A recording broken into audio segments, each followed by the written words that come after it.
Bora pessoal, para mais um conteúdo de EFC 24, o nosso Fifinha. Hoje eu vou mostrar para vocês as configurações de controle, de câmera e os sliders para deixar nossa gameplay a mais realista possível. Mas antes de irmos para o conteúdo, peço que nos sigam nas nossas redes, @futebol e FIFA, deixem o like no vídeo e se inscrevam no canal para fortalecer o nosso trabalho. Aí primeiro a questão das configurações dos controles, tá? Bom, aqui a gente vai tentar deixar o mais manual possível, ou seja, o mais nas tuas mãos o controle, tanto em direção, força, tudo o mais manual possível. Então tu deixa aquele personalizado, tá? A gente começa aqui em finalizações automáticas. Essa opção aqui basicamente ela elimina ações que a máquina faz para ti quando tu tem um pouco espaço de tempo para reagir, ou seja, um rebote ou uma bola que vem muito em cima, muitas vezes a máquina age para ti. Aqui a gente vai deixar como não, para fazer com que a gente tenha que reagir sozinho a todas essas questões. A lógica dos cabeceios assistidos aqui, em que a direção e a força e tanto a disputa no ar é tu que vai ter que fazer manualmente, não tem assistência nenhuma. E nas finalizações também, tanto nos teus chutes, né, a força dos chutes e a direção deles, todas essas questões, então elas vão estar nas tuas mãos. A finalização calibrada eu deixo como sim. Por mais que seja uma finalização que vai te dar uma precisão maior, o que poderia indicar talvez uma falta de realismo, mas como precisa de um certo espaço no campo para conseguir acertar essa finalização calibrada, então fica meio que real, ou seja, quando um jogador na vida real tem um espaço para pensar, olhar e encaixar bem o chute, a probabilidade de ele conseguir acertar esse chute é muito maior. Aí a gente entra para cá, aqui é que muda um pouquinho. Passe com firula automático, a gente deixa não, ou seja, para tu conseguir dar um tapa um pouco mais diferenciado na bola ali, ou um passe de letra, alguma coisa com mais estilo ali, tu vai ter que estar pressionando o LT, mesmo que o jogador tenha qualidade, ele não vai fazer automaticamente, vai depender de ti, essa escolha. E a partir daqui, tudo manual. Todos os tipos de passe manuais, tanto passe por cima, cruzamento, bola enfiada, vai depender tudo da direção que tu colocar e da força que tu colocar. Quanto a esse travar receptor do passe, o que é isso aqui? Isso ajuda muito para quem joga no manual, ou seja, tu carregou o teu passe ali, até o momento em que o jogador for bater na bola, tem a possibilidade de mudar essa direção. Então tu tá direcionando um passe para um lado, o jogador enquadrou o corpo e foi dar o tapa na bola. Fechou algum, se tu conseguir antes disso mudar o teu direcional, ele vai mudar o passe, então tu ganha um pouco de tempo, por isso que a gente trava esse passe para ele só ser direcionado o mais tarde possível. A sensibilidade do passe aqui eu deixo alta, ou seja, eu aumento muito o número de direções que o teu direcional esquerdo, o teu L, pode dar, ou seja, eu dificulto muito essa tua precisão. Né? Se eu deixo só ele em 4 eixos, só para cima, para baixo, para esquerda e para direita, ele tem só 4 possibilidades, mas eu deixo ele com possibilidades infinitas, ali é o máximo de possibilidades disponíveis para eu encaixar esse passe. Quanto à defesa aqui, botões automáticos eu coloco não, ou seja, em nenhum momento a tua defesa vai agir por ti, ela vai rifar uma bola por ti, tudo vai depender de ti. E a assistência para afastar essa bola também vai depender de ti. Se tu travar o dedo no quadrado ali para dar o chutão, vai depender para onde tu estiver apontando. Se estiver apontando para trás, ele vai chegar rasgando uma bola para trás. É assim que funciona no futebol também. O cercar manual, ou seja, a defesa aqui totalmente sob teu controle. Essa defesa que é uma nova opção aqui do FC 24, que é a defesa avançada, onde tu tem duas opções. Uma, tu pressionando o A, tu vai fazer aquela contenção em que ele puxa, usa o jogo de corpo, tenta ganhar na força do cara. E se tu for direto para pressionar o X, ele vai entrar numa dividida um pouco mais agressiva, aumentando a chance de fazer uma falta, mas tomando uma decisão, digamos, mais rápida, né? Então tem essas duas questões, fica totalmente ao teu controle. Se tu vai fazer uma abordagem um pouco mais conservadora, segurando, empurrando, puxando, ou se tu vai ir para agressão e tentar definir a jogada. Assistência do bloqueio do passe aqui deixo também como não, ou seja, todos os bloqueios de passe, quando algum passe for dado, nenhuma vez a máquina vai fazer para ti, vai ter essa reação para ti, tudo vai depender de ti. Há questões das trocas aqui automáticas, né? A única exceção, digamos assim, que eu abro é para bolas aéreas e rebotes. Muitas vezes é difícil tu acertar um cruzamento e ter o tempo necessário para fazer a troca para o atleta que está dentro da área e ainda reagir com o chute ou com a finalização, com o cabeceio, o que seja. Então eu deixo essa troca automática apenas para essas questões. Nas outras questões, tudo é contigo, tu vai fazer essa troca de jogadores. Assim como assistência no movimento, essa troca automática eu deixo nenhuma, é tudo por ti. E a troca no direcional analógico direito eu deixo adaptável, ou seja, se eu tô no momento que eu quero fazer a seleção ali de um jogador meu, e eu der um tapa curto no R para a direita, ele vai buscar o jogador da direita mais próximo. Se eu der um tapa ali longo, se eu pressionar e segurar um pouquinho mais para a direita esse R, ele vai buscar aquele jogador que está mais à direita, mas mais distante para tu selecionar ele. Beleza? Aí aqui, no referência de troca direcional analógico direito, eu deixo relativo ao atleta. Isso aqui é importante, por exemplo, está numa situação de contra-ataque, por exemplo. Não, essa aqui é uma outra questão. Essa aqui é referência na troca direcional analógico direito. Ou seja, tu tá com o teu jogador sob teu controle em uma certa posição do campo, se tu der o tapa para a direita, ele vai buscar o cara direito. Isso é o básico do básico. Essa sensibilidade dessa troca eu deixo bem alta, né? Ou seja, qualquer tapinha que eu der aqui no R, ele já vai buscar esse outro jogador. E essa aqui que é importante, que é a troca de atleta próximo.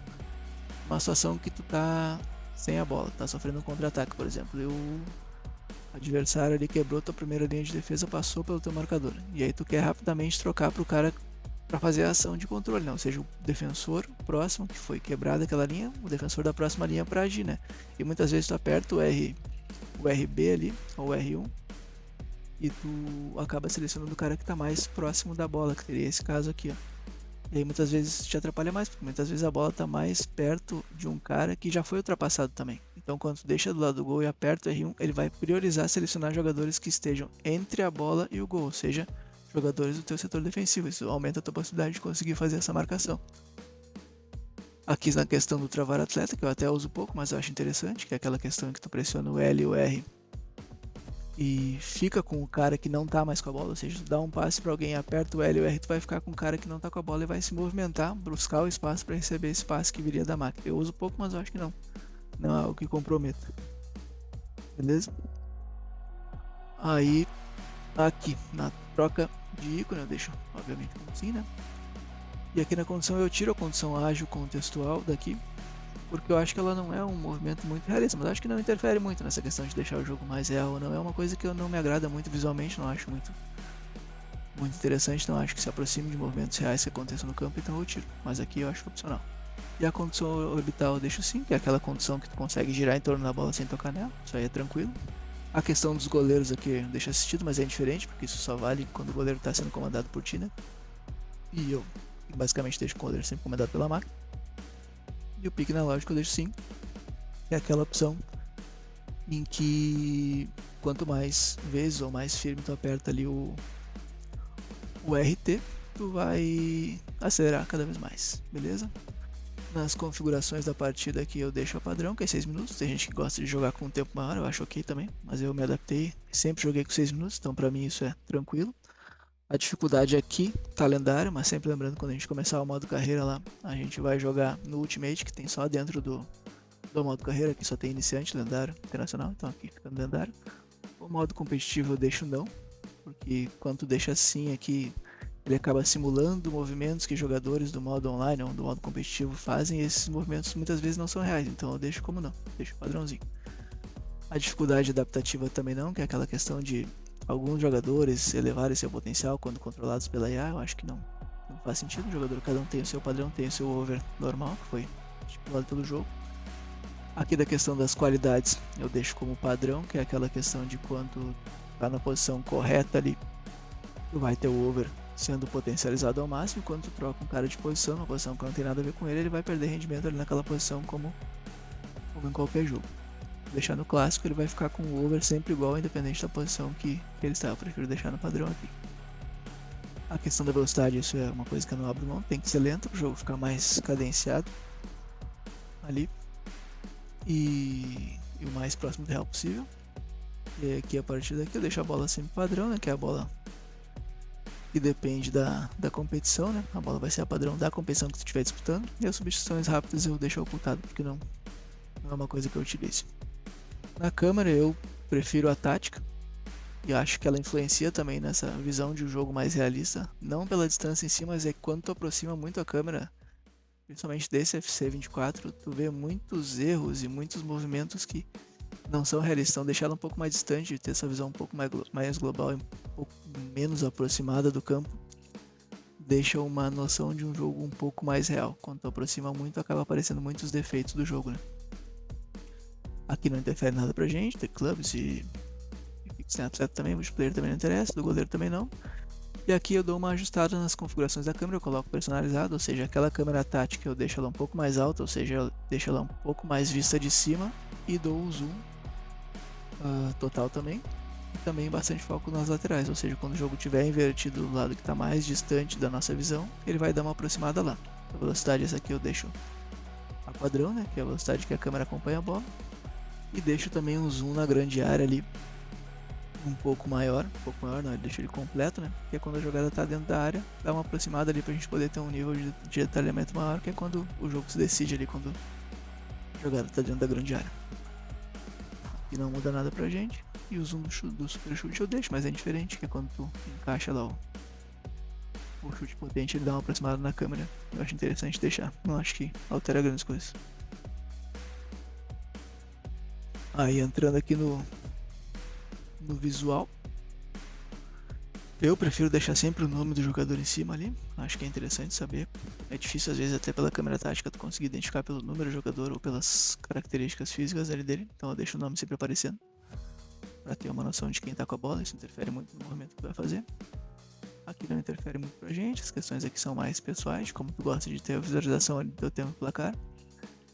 A única coisa que eu deixo aqui mais alterada é essa questão aqui da cor do radar. Como o nosso time vai ser o Exxon, né, que é um time basicamente vermelho, eu deixo sempre o radar pessoal como vermelho e aí coloco uma cor que contraste bastante ali com o meu time, no caso deixo preto aí, ficar sempre esse padrão para não em nenhum momento ficar vermelho, às vezes no radarzinho ali um vermelho e uma cor mais aproximada, às vezes pode dar problema também. Então só isso que eu altero. E aqui eu deixo o padrão, padrões dos slides aí.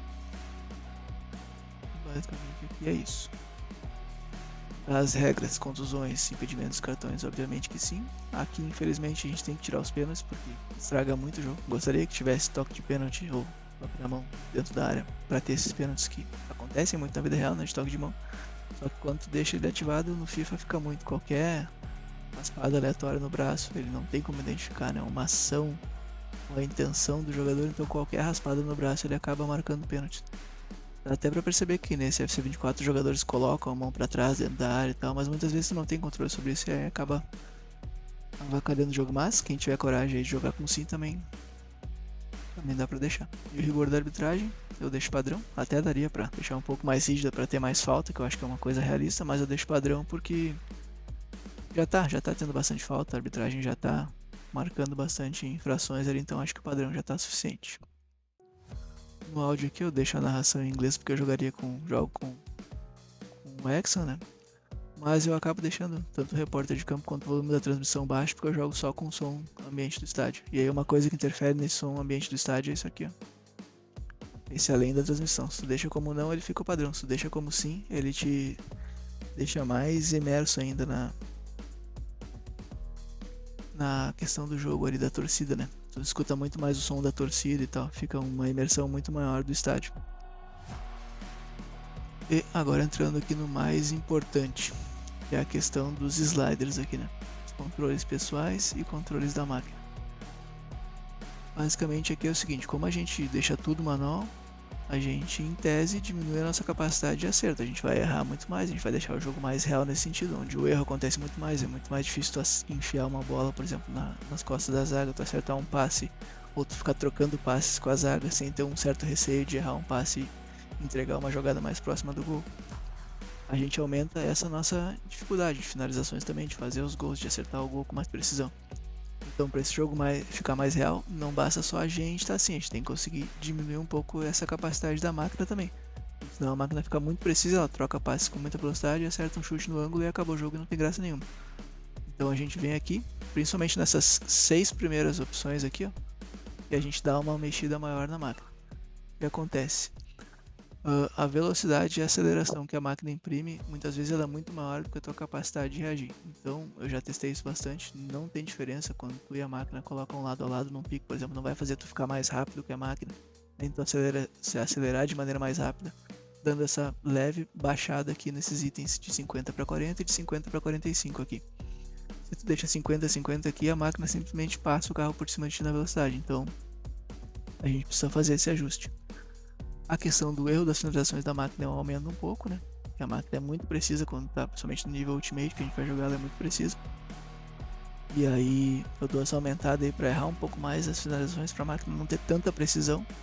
Vai ficar também muito real, porque mesmo às vezes jogadores de muita qualidade perdem gols. E falando de jogadores de mais baixo nível, como na quarta divisão que a gente vai iniciar jogando, isso é muito raro. Aí tu pegar uma quarta divisão da vida em que todos os caras chutam, e os chutes são sempre precisos no ângulo, com uma força absurda, não tem graça. Então a gente aumenta um pouquinho esse erro, aumenta um pouquinho o erro nos passes. Eu tinha deixado 65 também, mas daí baixei para 60, porque eu vi que dava para dificultar um pouquinho mais. A máquina com 60 ela erra algum que outro passe, mas a maioria ela acerta, tem uma precisão, tem um certo realismo nessa distribuição aí. E ainda na questão da velocidade, tanto dos passes quanto das finalizações. Ou seja, se tu deixa isso aqui 50, por exemplo, das finalizações, a máquina recebe, gira e bate, entendeu? Com muita velocidade e fica completamente real. Ou às vezes nem tá no posicionamento certo do corpo, ela já tá chutando e o chute sai com uma precisão absurda, uma velocidade absurda. Aqui nos passes não precisou alterar isso, tá? Deu pra deixar 50. Acho que os passes tá ok, não tá muito apelativo a máquina. Mas aqui eu acho que a gente chega num ajuste importante que deixa a máquina um pouquinho abaixo do automático que ela tem, deixa um pouco mais parelho com a tua capacidade, que também está diminuída por estar jogando com tudo no manual. Aí a partir daqui, a partir desses seis primeiras coisas que a gente mexeu, até a velocidade dos passos aqui, ó, daqui até aqui, onde a gente trocou as questões da máquina aqui, a partir daqui tudo que a gente altera tanto para os controles pessoais quanto para os controles de ar. Tá bem, ó, pode ver, tudo aqui igual. Da máquina, frequência da lesão é igual, gravidade da lesão, aqui também tá igual. A partir daqui, então, tudo que eu mexer aqui nos controles pessoais, eu vou mexer na IA e ela vai ficar igual também. A frequência das lesões, eu deixo bem aumentada, de 50 para 70 ali, eu acho mais real numa temporada desgastante ali. Então, tu ter mais lesões, não lesões tão graves, que eu aumentei um pouquinho menos para acontecerem, mas não acontecerem em grande escala, mas bastante lesões. Tu vai ter que rodar bastante esse grupo, vai ter vários momentos que 1, 2, 3, 4 jogadores do teu time não vão poder estar jogando, às vezes por 1, 2 semanas, para inclusive aumentar essa dificuldade, deixar mais real e fazer tu ter que te planejar e rodar, ter um grupo maior e tal, rodar bastante o grupo e ter qualidade no teu banco. Beleza? Aí, a habilidade dos goleiros tem que aumentar. Se deixar nos 50, os goleiros ficam muito fracos. Nesse FIFA fica muito fácil de fazer os gols. Sempre repetindo que aqui na EA é a mesma coisa, sempre são as mesmas configurações. Aí, aqui é uma coisa que teve que ser ajustada também, que eu coloquei de 50 para 100, que aqui é o posicionamento da marcação, né? Tanto minha quanto da EA aqui também, que eu subi para 100. Eu percebi jogando ali as primeiras partidas que tinha muito espaço, que a defesa dava muito espaço, que era fácil demais fazer gol e tu não tinha uma pressão na marcação. E aí eu joguei isso para 100 e o jogo ficou mais compacto, ficou mais disputado, mais brigado, porque os marcadores que não estão sob teu comando, eles pressionam mais, eles agridem mais, eles ficam mais perto do adversário, então isso tornou o jogo bem mais realista. A questão aqui do posicionamento e movimentação, no caso da CPU aqui e no outro do pessoal, que é aquele momento em que tu tá com a bola e o que o resto do time tá fazendo. Se eles estão se movimentando, se eles estão pedindo bola, se eles, né, não estão estáticos como eles ficam muitas vezes quando tu deixa na configuração padrão. Então eu aumentei aqui para os dois casos, tanto controle pessoal quanto da IA, para quando tu não tá com a bola, que eles estão sendo comandados pela máquina, se movimentarem mais, se mexerem mais. Olha essa questão. A linha da defesa não foi alterada. A amplitude e a largura que sim, tanto para mim aqui quanto para a máquina, pode ver que para mim é a mesma coisa, 50 na linha da defesa e 45 na amplitude e do time. Eu percebi também nesses primeiros jogos que entre o lateral e o zagueiro tinha um buraco, tu conseguia muitas vezes passar correndo por ali ou achar um passe muito fácil por dentro entre esse posicionamento do lateral e do zagueiro, porque os times eram muito alargados. Eu dei uma diminuidinha na amplitude e na largura dessa linha e esses passes pararam de entrar e tornou muito mais real, que era muito apelativo. Tu pegava uma bola, ou às vezes arrancava entre o zagueiro e o lateral, às vezes alguém fazia essa puxada de ataque por ali, tu metia essa bola ali e sempre passava. Então, dando essa reduzida aqui tanto para mim quanto para IA, melhorou bastante essa questão. Aqui nada alterado, tanto para mim quanto para IA aqui. Beleza? E aqui na última, tanto o erro do domínio da CPU quanto o meu, eu deixo 75, porque eu entendo que muitas vezes jogadores que têm menos qualidade, eles vão apanhar um pouquinho numa bola que é uma inversão mais longa, eles vão perder tempo no domínio, que eles não vão ter a qualidade suficiente. Nem todos os jogadores vão conseguir botar essa bola no chão grudadinha no corpo. Então aumenta esse erro no domínio e aí os jogadores que têm um pouco mais de dificuldade nesse fundamento do domínio acabam apanhando um pouco mais. E o jogo fica um pouco mais real. Beleza? Então, basicamente é isso. Essas são as configurações padrões que eu vou usar dentro do meu modo carreira. E aí eu já dei uma testada nelas e agora a gente vai começar esse modo carreira dentro das configurações, tentando deixar ele o mais realista possível. Beleza? Dá uma pausinha aqui, depois eu volto já com a seleção do time ali e o início da nossa carreira. Beleza? Um abraço.